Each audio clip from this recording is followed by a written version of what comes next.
Hello and नमस्ते everyone. आज से मैं स्टार्ट करने जा रही हूँ अपनी कॉमर्स के लिए, जिसके लिए चैनल स्टार्ट किया था। काफ़ी टाइम से हम राजस्थान जीके कर रहे हैं, लेकिन असिस्टेंट प्रोफेसर का एग्ज़ाम है दिसंबर के अंदर। फिर इसके बाद यूजीसी नेट का भी एग्ज़ाम है और कल यूजीसी नेट का रिज़ल्ट भी आया।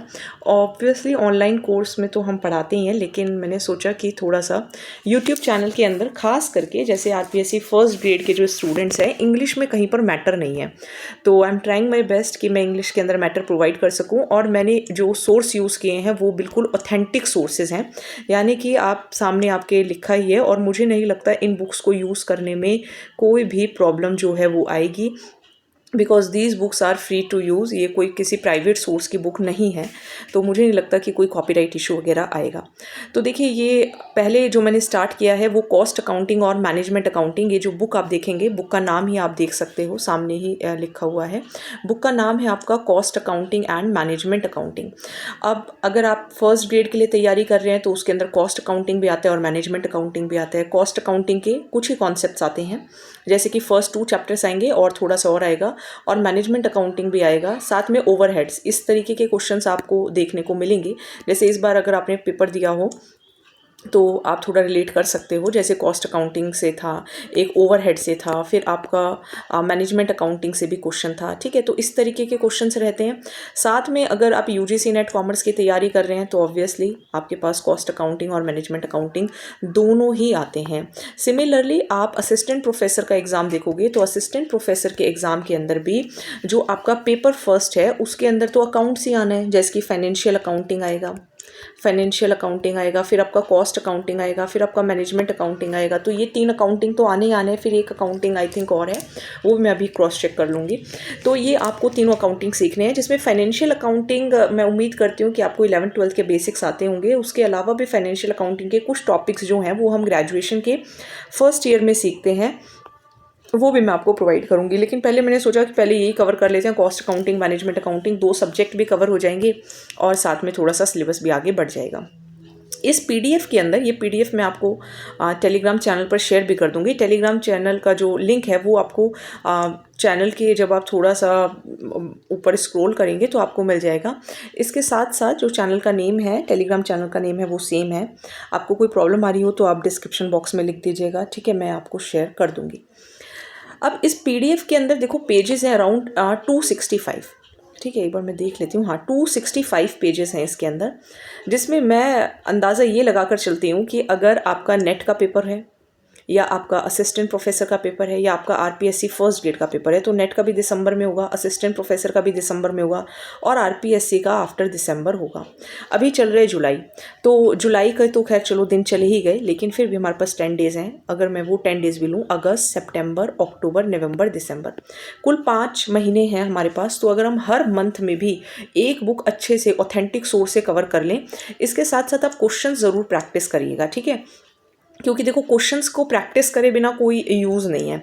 आपको जहाँ से भी क्वेश्चंस मिल जाएं, जैसे अगर आप असिस्टेंट प्रोफेसर एग्ज़ाम की तैयारी कर रहे हैं तो आप थोड़ा सा नेट के क्वेश्चंस जो हैं वो सॉल्व करिए, और अगर नहीं कर पा रहे हैं तो यूट्यूब पर वीडियोस भी हम अपलोड कर देंगे, आप उन्हें भी वॉच कर सकते हैं। तो यूजीसी नेट कॉमर्स के क्वेश्चन सॉल्व करो, जहाँ से भी आपको कॉमर्स के क्वेश्चंस मिलते हैं आप उन्हें सॉल्व करना शुरू कर दीजिए अभी से ही। तो इस मंथ में मेरी पूरी कोशिश रहेगी कि मैं आपको ये बुक कंप्लीट कवर करा दूँ, ठीक है। सो अब आप इसका चैप्टर नंबर 1 देखेंगे, तो पहले इसका मैं आपको ये दिखाती हूँ इंडेक्स। तो इसके अंदर हम क्या क्या पढ़ेंगे, कॉस्ट अकाउंटिंग पढ़ेंगे, फिर बेसिक कॉन्सेप्ट्स पढ़ेंगे। ये आपके आरपीएससी फर्स्ट ग्रेड का सिलेबस है।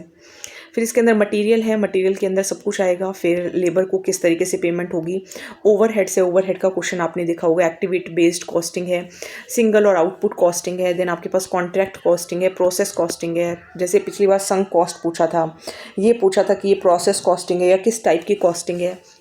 मैनेजमेंट अकाउंटिंग से रिलेटेड क्वेश्चंस आते ही रहते हैं।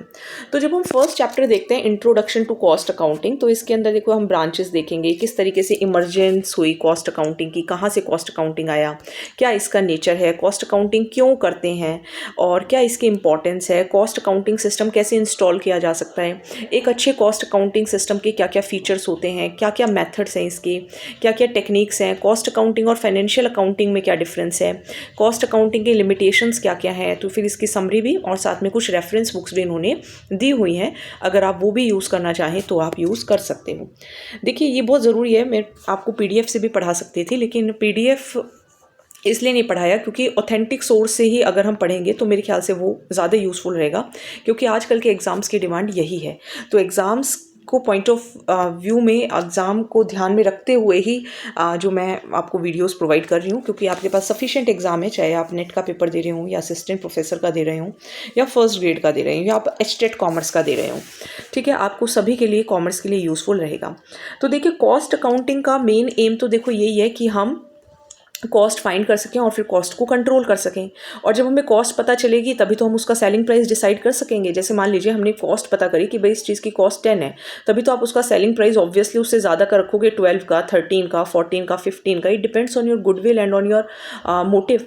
तो सेलिंग प्राइस आप डिसाइड करते हो, फिर इससे मदद मिलती है फाइनेंशियल स्टेटमेंट्स बनाने में भी। कॉस्ट फिर आप अपनी कम कर सकते हो। आपको लगता है कि देखिए आज के टाइम में ये है कि आपको बिना क्वालिटी को कॉम्प्रोमाइज़ करे हुए इसी 10 की कॉस्ट को 8 या 9 लेकर आना चाहिए, तो आपका प्रॉफिट भी बढ़ जाएगा और जो प्रोडक्ट है उसकी क्वालिटी भी डिक्रीज नहीं होगी। तो यही मेन जो पर्पस है कॉस्ट अकाउंटिंग का, यही है कि कॉस्ट को रिड्यूस किया जाए और एक बेस मिल सके ऑपरेटिंग पॉलिसी के लिए। ऑपरेटिंग पॉलिसीज़ वगैरह सब फाइनेंशियल मैनेजमेंट में भी हम अच्छे से पढ़ेंगे। चलिए अब थोड़ा हम आगे देखें कि इंट्रोडक्शन में क्या क्या पढ़ना है इनिशियल स्टेजेस में। तो देखो यहाँ पे तो यही लिखा है, बहुत डिटेल में तो इसको पढ़ने की ज़रूरत नहीं है। यहाँ पे जो मेन पॉइंट है वो यही है कि कॉस्ट अकाउंटिंग के अंदर हम रिकॉर्ड करते हैं, क्लासीफाई करते हैं और समराइज़ करते हैं कॉस्ट्स को। किस लिए? ताकि हम कॉस्ट फाइंड कर सकें किसी भी प्रोडक्ट की और सर्विस की। फिर हम डिसाइड कर सकें कि आगे कॉस्ट को कैसे प्लान करना है, कैसे उसे कंट्रोल करना है, कैसे उसे रिड्यूस करना है। और फिर फाइनली ये जो भी इंफॉर्मेशन होगी वो हम मैनेजमेंट को प्रोवाइड करते हैं ताकि वो इंपॉर्टेंट डिसीजंस ले सकें।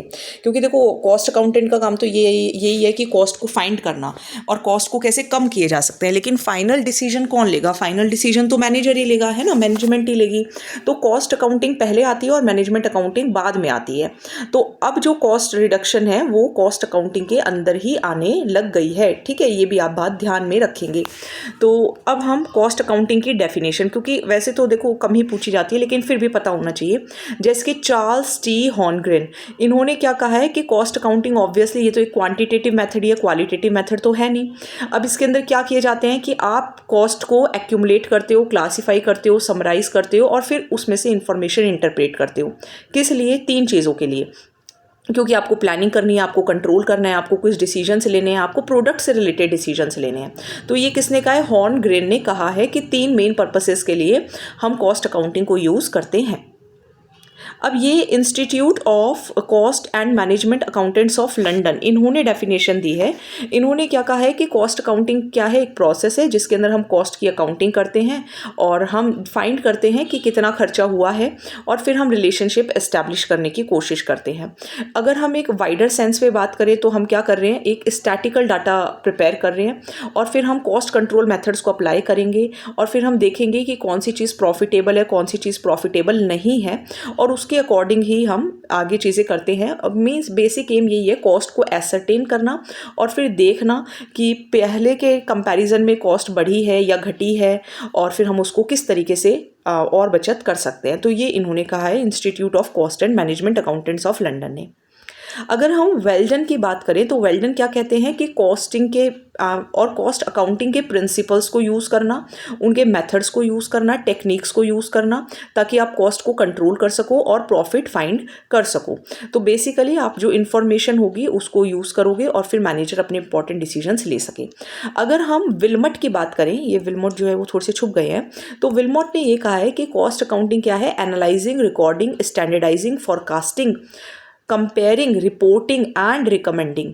और जो कॉस्ट अकाउंटेंट का रोल है वो हिस्टोरियन भी है, न्यूज़ एजेंट भी है और ये साथ में क्या लिखा है, ये एक बार मैं रब कर दूँ, रॉफिट का भी है, ठीक है। तो ये आपके पास क्या हो गया? कॉस्ट अकाउंटिंग की स्टार्टिंग हो गई। अब जब आप ब्रांचेस ऑफ अकाउंटिंग देखते हो तो आपने फाइनेंशियल अकाउंटिंग पढ़ी होगी, 11th में पढ़ी होगी, फिर आपने 12th में पढ़ी होगी, ग्रेजुएशन के फर्स्ट ईयर में भी कॉस्ट अकाउंटिंग पढ़ते हैं। इसी को ओरिजिनल अकाउंटिंग कहते हैं, तभी तो इससे शुरुआत होती है। और इसके अंदर हम क्या करते हैं? फाइनेंशियल स्टेटमेंट्स बनाते हैं, जैसे कि trading account, P&L account, balance sheet, और फिर हम वो अलग अलग पार्टीज़ को और फाइनेंशियल इंस्टीट्यूशंस को प्रोवाइड कर देते हैं। कॉस्ट अकाउंटिंग क्या है? जिसके अंदर हम इनकम को रिकॉर्ड करेंगे, एक्सपेंडिचर को रिकॉर्ड करेंगे एंड उसके बेसिस पर एक्चुअली हमने क्या किया, हमने इनकम रिकॉर्ड की, एक्सपेंडिचर रिकॉर्ड की, उसके बेसिस पर दे आर कैलकुलेटेड, कॉस्ट को कैलकुलेट किया जाता है और फिर फाइनली हम पीरियोडिकल स्टेटमेंट्स बनाते हैं और ये फाइंड करते हैं कि कॉस्ट को कैसे फाइंड किया जा सकता है और किस तरीके से उसको कंट्रोल कर सकते हैं। सो कॉस्ट अकाउंटिंग का मेन पर्पस है कॉस्ट को फाइंड करना और कॉस्ट को कंट्रोल करना। मैनेजमेंट अकाउंटिंग एक रिसोर्स मैनेजमेंट का ही पार्ट है। इसके अंदर मैनेजमेंट को इंपॉर्टेंट डिसीजंस लेने होते हैं और जो मैनेजर्स होते हैं वो इसके एम्बिट में आ जाएंगे। Inflation accounting time value of money के बारे में बात करता है कि आज जो चीज़ 10 रुपये की है वो भविष्य में 15 की भी हो सकती है, 20 की भी हो सकती है। तो price time to time change होता रहता है जिसकी वजह से हमारी परचेजिंग पावर कम होती है। जैसे आज मान लो आज मेरे पास 10 रुपये और कोई चीज़ 10 रुपये की है तो मैं एक ही खरीद पाऊंगी। अगर आगे उसकी कॉस्ट 15 हो जाएगी तो मैं 1 तो नहीं खरीद पाऊंगी, तो मेरी परचेजिंग पावर कम हो जाएगी। तो इन्फ्लेशन अकाउंटिंग के अंदर हम क्या करते हैं, इन्फ्लेशन अकाउंटिंग के अंदर हम ये फाइंड करने की कोशिश करते हैं कि कोई भी जो कॉस्ट है वो कांस्टेंट नहीं रहने वाली है ना। कॉस्ट जो होगी वो टाइम टू टाइम हमें चेंज करनी होगी at every time. This accounting system do not consider the cost constant at every time, क्योंकि हर टाइम पे क्या होगा, इन्फ्लेशन होगा, प्राइजेस में चेंजेस आएंगे, कमोडिटी के प्राइजेस में चेंजेस आएंगे। सोशल अकाउंटिंग क्या है, देखिए सोशल अकाउंटिंग क्या है, ये आपका आरपीएससी फर्स्ट ग्रेड के लिए भी बहुत इंपॉर्टेंट है क्योंकि उसके अंदर यही है, कॉस्ट अकाउंटिंग के बेसिक्स हैं और साथ में आपका मटेरियल ओवरहेड और ये सब भी जो है क्वेश्चन आपने सिलेबस अगर देखा हो तो उसके अंदर है, तो ये आपको उसमें भी कवर हो जाएगा। फिर आप चाहो तो आप देखना छोड़ सकते हो कॉस्ट अकाउंटिंग के वीडियोज़। फिर जो असिस्टेंट प्रोफेसर और यूजीसी नेट की तैयारी कर रहे हैं वो इसको देख लीजिएगा। मैं आपको अपने आप बता दूंगी कि आरपीएससी फर्स्ट ग्रेड वाले आप वीडियोज़ को ना देखें अगर आपका टारगेट सिर्फ फर्स्ट ग्रेड है। अगर कॉमर्स है, यूजीसी नेट है, असिस्टेंट प्रोफेसर है, तो आपको कंटिन्यूअसली ये कंप्लीट बुक देखनी होगी। सोशल अकाउंटिंग क्या है, इसके अंदर हम डबल एंट्री सिस्टम जैसे डेबिट क्रेडिट ये जो सिस्टम्स हैं ये हम यूज़ करते हैं, ठीक है। किस लिए, this deals with the application of double entry system of bookkeeping to social economic analysis हम करते हैं, सोसाइटी के अंदर हम एनालिसिस करते हैं। जैसे इस बार भी question I think corporate governance का पेपर में पूछा था, at the preparation estimation and interpretation of nation and income, international income and balance sheet. तो सोशल अकाउंटिंग के अंदर जो मेन वर्ड है वो यही है, that is socio economic analysis, socio economic analysis करना, ठीक है। और अकाउंटिंग है तो book keeping, double entry system तो आएगा ही, प्रिपरेशन भी आपको करनी ही होगी, इनकम शीट, बैलेंस शीट ये सब आपको बनानी ही होगी। Main word is socio economic analysis. Now what is value added, कि हर पीरियड के अंदर क्या होता है, कुछ चीज़ें ऐड होती रहती हैं, है ना। बहुत फेमस एग्जांपल है कि आपके पास वीट था, फिर उससे फ्लावर बना, फिर उससे ब्रेड बना, है ना। तो हर पॉइंट पे वैल्यू ऐड होती गई। तो हर वैल्यू जो ऐड हुई है हर पीरियड के अंदर, यानी कि जो रॉ मटेरियल की कॉस्ट थी और जो फाइनल प्रोडक्ट की जो कॉस्ट थी उसमें जो डिफरेंस है that is the value added. अब वो जो वैल्यू एडेड है उसको फाइंड करना, ठीक है, that is called value added accounting. तो इसके अंदर हम इनकम मेज़र करते हैं कैसे, वैल्यू एडेड से, कि आपने कितनी वैल्यू ऐड की। जैसे मान लो वीट है, फिर फ्लावर है और फिर ब्रेड है, इसने मान लो 20 की वैल्यू ऐड की, इसने 30 की वैल्यू ऐड की, तो ये जो 50 है that is the total of value added. आपने इनकम मेथड पढ़ा होगा, वैल्यू एडेड मेथड पढ़ा होगा नेशनल इनकम में, थोड़ा आप उससे रिलेट कर सकते हो। ह्यूमन रिसोर्स अकाउंटिंग क्या है, ये बेसिकली हम इसके अंदर देखते हैं ह्यूमन रिसोर्सेज के बारे में अकाउंटिंग करते हैं, ह्यूमन के बारे में डाटा कलेक्ट करते हैं, उनको आइडेंटिफाई करते हैं और फिर यही इन्फॉर्मेशन इंटरेस्टेड पार्टीज़ को प्रोवाइड कर देते हैं, राइट। तो ये था आपका बेसिकली टाइप्स ऑफ अकाउंटिंग। अब जो हम अकाउंटिंग करने वाले हैं दैट इज़ कॉस्ट अकाउंटिंग। अब यहाँ पे ये ध्यान रखिएगा कौन सा इंस्टीट्यूट है, institute of cost and work accountants of India. जैसे institute of chartered accountant of India है, similarly institute of cost and works accountant of India भी है। It was established as a company, ये एक कंपनी की तरह establish हुई जो कि लिमिटेड थी by guarantee for the development of cost accounting, कि ये कॉस्ट अकाउंटिंग के पॉइंट्स जो है वो डेवलप करेंगे। और मेन पर्पस क्या था कि कॉस्ट अकाउंटिंग को प्रोफेशन की तरह बनाया जाए, ठीक है, कॉस्ट अकाउंटिंग को एक प्रोफेशन की तरह डील किया जाए। अब जो कॉस्ट अकाउंटिंग के रिकॉर्ड्स बनाना ये मैंडेटरी कर दिया गया, कब से, 1965 से। ये फैक्ट्स बहुत इंपॉर्टेंट है क्योंकि खास करके राजस्थान एग्जाम्स में फैक्ट्स बहुत पूछते हैं। पहले तो कंपनीज एक्ट के 1956 में ये सेक्शन जोड़ा गया 2091D।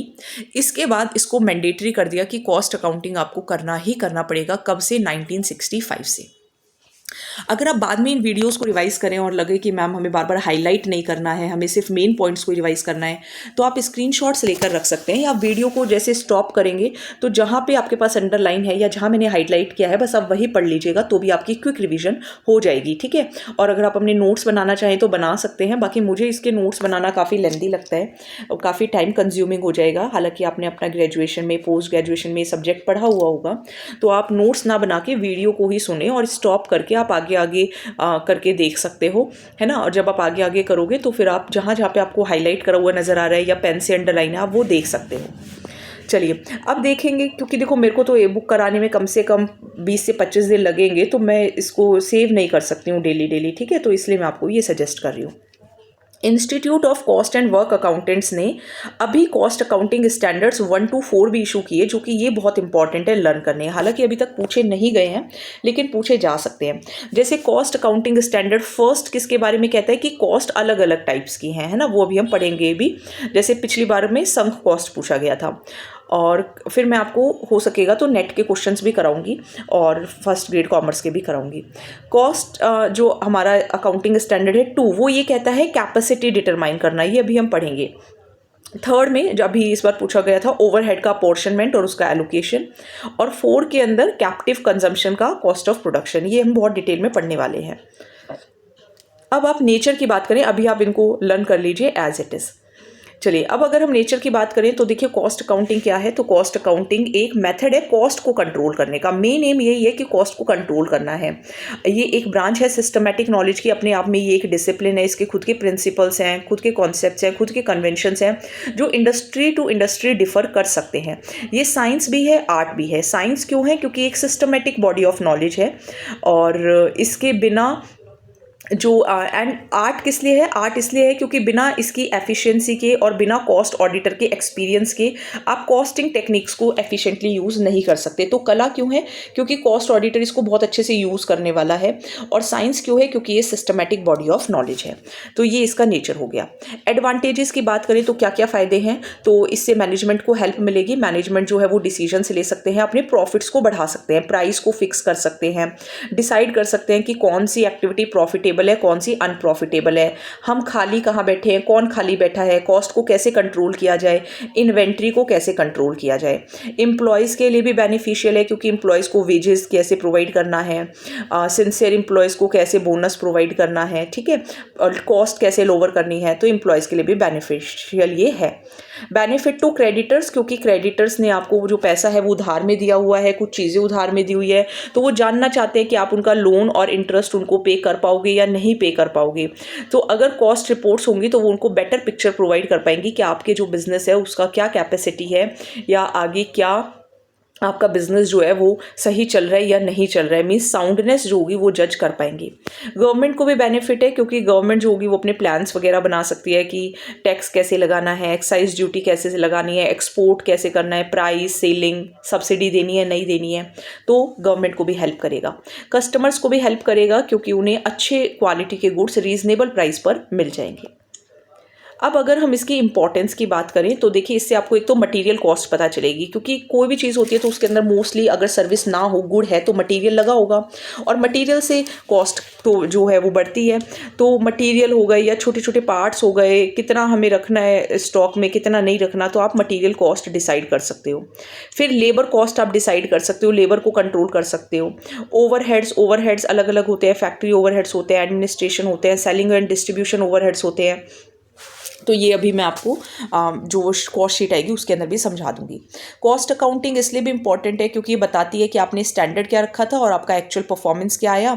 तो उसमें डिफरेंस फाइंड करके आप ये देख सकते हो कि कॉस्ट ज़्यादा लग रही है या कम लग रही है। अगर ज़्यादा लग रही है तो कैसे कंट्रोल करें, ठीक है, और अगर कम लग रही है तो उसको कैसे कंटिन्यू करें। आप बजट बना सकते हो, है ना, बजट बना सकते हो आप अपना। तो कभी कभी क्या करते हैं ना, ये स्टेटमेंट दे देते हैं और फिर बोल देते हैं बताओ ये क्या प्रोसेस है। जैसे मान लो द प्रिपरेशन ऑफ बजट, आप बजट बना रहे हो, ये फंक्शन है किसका? कॉस्टिंग डिपार्टमेंट का। और बजटिंग क्यों होती है? ताकि हम कोई भी ये इंश्योर कर सकें कि कोई भी पर्टिकुलर कोर्स ऑफ एक्शन है, it can be choked out और एक्चुअल जो परफॉर्म है वो हमारे एस्टिमेटेड परफॉर्मेंस के अकॉर्डिंग ही रहे, इसलिए हम बजट बनाते हैं। जैसे मान लो मैंने बजट बनाया कि मेरे जो घर का खर्चा है मान लो प्रति महीने का 20,000 है, अब खर्चा हो गया 25,000 रुपये, तो ये हमें कॉस्ट अकाउंटिंग के थ्रू हमें हेल्प करेगा। तो बजटिंग हम बना रहे हैं through cost accounting. Price determine करने में ये हेल्प करता है। किसी भी प्रोडक्ट का आपको प्राइस डिसाइड करना है तो आप इजीली इसके थ्रू कॉस्ट अकाउंटिंग के थ्रू डिसाइड कर सकते हो, मैनेजमेंट डिसाइड कर सकती है। आप अपने बिजनेस को एक्सपेंड भी कर सकते हो या अपने प्रोडक्ट्स को भी एक्सपेंड कर सकते हो on the basis of cost accounting. So ये आपका आज मैंने कॉस्ट अकाउंटिंग थोड़ा सा स्टार्ट कराया है, ठीक है। आई होप आपको समझ में आ रहा होगा। ये मुझे हर दिन कम से कम आपको 30 पेजेस कुछ पढ़ाने होंगे। ये हम कल करेंगे जॉब कॉस्टिंग वगैरह, ठीक है, प्रोसीजर ऑफ इंस्टॉलेशन और ये सब हम कल करेंगे। आज मैंने थोड़ी सी स्टार्टिंग कराई है, ये मैंने इंपॉर्टेंस आपको करा दिया है, ठीक है। आज मैंने आपको थोड़ी सी स्टार्टिंग कराई है। होपफुली आप वीडियोस को पसंद करेंगे, लाइक करेंगे, शेयर ज़रूर करेंगे। तो मैं इस बुक को आपको विदिन 25 डेज़ कंप्लीट कर दूंगी and these are very authentic sources. So thank you so much.